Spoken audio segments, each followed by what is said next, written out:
The 2024 edition of the Pittsburgh Pirates have managed to end the first half with a record of 48-48. The first time the team has had a record of 500 or better since the 2016 season.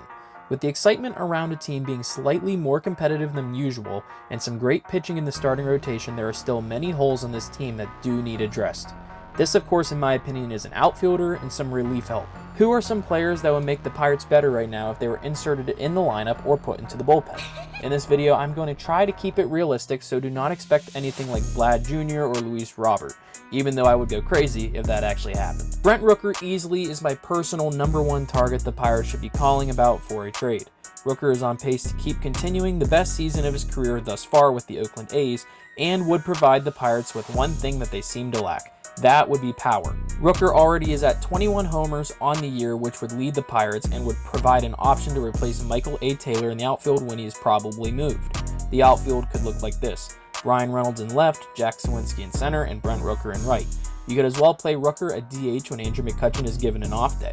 Rooker also has history at first base, so if production from Connor Joe and Rowdy Tellez start to decline, Rooker is an option to play there. Acquiring Rooker would definitely be costly when thinking prospects, but it's definitely a deal that could be done. Yes, his fielding percentiles on Baseball Savant do not look the best right now, but how could you pass up that hitting and his numbers he is putting up so far this season? This is a bat that any team would love to add to their lineup easily. Also, he does have a little bit of speed. Not really the type of speed to get excited about, but he can definitely run in certain types of situations. Also, can we please talk about how he didn't even make the All-Star team? Target number 2 for the outfield is one that many fans are 50-50 on. This, of course, is Jazz Chisholm Jr. of the Miami Marlins. Personally, I am a big fan of Jazz Chisholm. I love the excitement he brings to the game, and when he is on fire, you can tell. However, his numbers and percentiles this year are kind of average, and then below average primarily.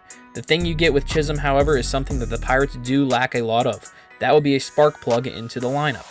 Someone that is going to provide some excitement to this team. Chisholm Jr. is definitely an electric player to watch and has had some very cool moments. He is hitting .249 so far this season and would be an upgrade in center field, of course, even though his bat hasn't been the best this year.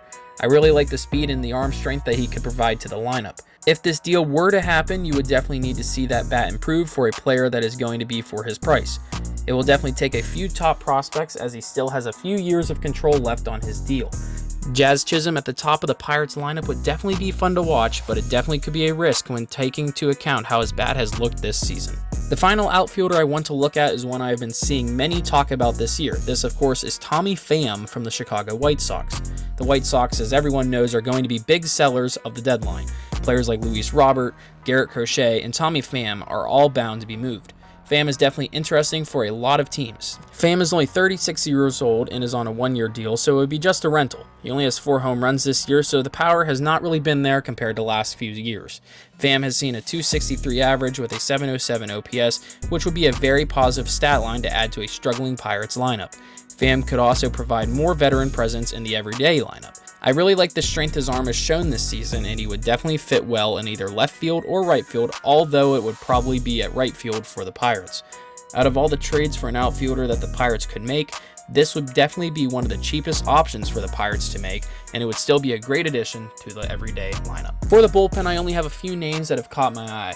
Let's start with one of the top options that will be available at the deadline: Tanner Scott of the Miami Marlins. Scott this year has been outstanding for the Fish, a 1.34 ERA in the first half, and he is on pace for one of his best seasons of his career. Excellent advanced metrics as well as seen on Savant. These are the types of things that you would like to see from a reliever. The Pirates' pen has been very subpar at points this season, as well as good at points. If this team is going to be serious, however, towards the end of the season, adding to the pen will be a need. I'm expecting the Pirates to try and be buyers and sellers at the deadline, so this could mean an Aroldis Chapman trade, possibly. Who better to fill that void than Tanner Scott, who has been one of the best bullpen pieces this season. He will definitely be targeted by many teams, so who knows if a package deal for Chisholm and Scott would be possible to do or not. Tanner Scott has seemed to be the talk of relievers as of late, with Mason Miller of the A's more than likely staying put. Another guy I have seen a bit of talk, however, has been Pete Fairbanks of the Tampa Bay Rays. If the Rays are in a situation where they can sell some pitching pieces off to get some youth in return, they would be the team to do it. Fairbanks currently has a 3.21 ERA with some solid metrics in certain stats this season. His fastball velo ranks very high with an average of 97.2 miles per hour. This would be some great velocity to add to the bullpen. He also has 17 saves currently this season, so adding him to a group of David Bednar, Colin Holderman, and Aroldis Chapman if he is not moved would make for a very solid bullpen. He would also be a cheaper price for the bullpen compared to the likes of Tanner Scott, who is more than likely going to be the talk of all relievers at the upcoming trade deadline. So there you have it. Those are a couple of the names I would like the Pirates to try to get at the trade deadline. If there are some names I forgot or you can think of that I didn't put on my list, please comment them down below. Thanks as always for watching. Make sure to like and subscribe for more content.